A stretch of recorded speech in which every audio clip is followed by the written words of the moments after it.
Well, I write contemporary fiction, so I don't have to research a historical period, and I'm usually writing about a city that I have visited for at least a significant amount of time.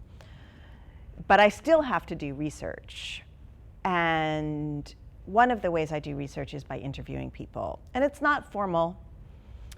For the Boyfriend List series, for example, I asked everybody I was friends with what the most embarrassing thing was that had ever happened to them in high school. What was the thing that when they thought about it, their face still flushed?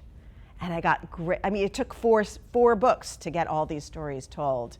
They were amazing stories. And, you know, I would just say, hey, can I take you out to coffee and talk to you about your high school for a little while?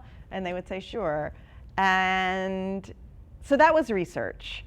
Or for summer, I researched summer drama camps for my book Dramarama. I went to summer drama camps, so I used a bunch of my memories.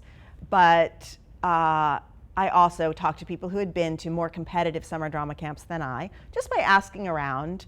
You know, do you know anybody who's been to here or there? You can do it on the internet too. You know, have a little dialogue on Facebook or something.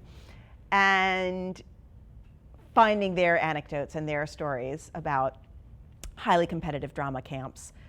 And I also did a lot of musical research. I listened to current soundtracks of big Broadway shows that I knew I wanted to include that I hadn't really gotten to see.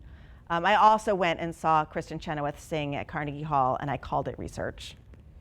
So, you know, there's some fun things like that. My dad bought me tickets.